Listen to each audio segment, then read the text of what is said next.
गोरखपुर और फूलपुर की जीत के बाद अखिलेश यादव विपक्षी एकता का वही फॉर्मूला कैराना लोकसभा उपचुनाव में भी आजमाने की तैयारी कर रहे हैं।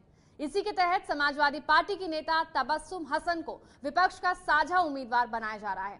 बड़ी बात यह है कि तबस्सुम आरएलडी के टिकट पर चुनाव लड़ेंगी। यूपी में योगी को मात देने के लिए विपक्ष एक बार फिर एकजुट हो गया है। इस बार यह फॉर्मूला यूपी की कैराना लोकसभा सीट पर दोहराया जाएगा। पिछले काफी दिनों से कैराना के लिए विपक्ष के उम्मीदवारों के नाम पर चर्चा चल रही थी। आरएलडी अध्यक्ष अजीत चौधरी के बेटे जयंत चौधरी का नाम सबसे आगे चल रहा था, लेकिन समाजवादी पार्टी अपने उम्मीदवार को लड़ाना चाहती थी। इसी को लेकर कल अखिलेश यादव और जयंत चौधरी के बीच करीब 3 घंटे तक बैठक चली। इस बैठक में 28 मई को होने वाले कैराना लोकसभा और नूरपुर विधानसभा उपचुनाव पर चर्चा हुई। इस चर्चा में एक ऐसा फॉर्मूला निकला जिससे सांप भी मर जाए और लाठी भी न टूटे।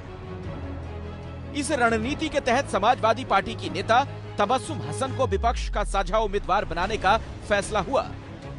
यानी एसपी नेता तबस्सुम हसन कैराना में आरएलडी के टिकट पर चुनाव लड़ेंगी। दरअसल कैराना में विपक्ष की सबसे बड़ी चुनौती मुस्लिम और जाट वोटरों को एक साथ लाने की थी, क्योंकि जाट वोटर चौधरी अजीत सिंह के साथ माने जाते हैं, जबकि मुस्लिम वोटर समाजवादी पार्टी के साथ। तबस्सुम हसन को विपक्ष का साझा उम्मीदवार बनाकर इन दोनों को साधने की कोशिश की गई है। तबस्सुम हसन अगर समाजवादी पार्टी से चुनाव लड़ती तो जाट वोट छिटक सकते थे, लेकिन आरएलडी के टिकट पर लड़ने से उन्हें जाट, मुस्लिम और दलितों के वोट मिलने की उम्मीद है। कैराना में करीब 16 लाख वोटर हैं, जिनमें सबसे बड़ी संख्या मुसलमानों की है, जिनकी आबादी 4,75,000 है। 2.5 लाख दलित और 1.5 लाख जाट हैं। तबस्सुम का मुकाबला बीजेपी की मृगांका सिंह से होगा, जो पूर्व बीजेपी सांसद हुकुम सिंह की बेटी हैं।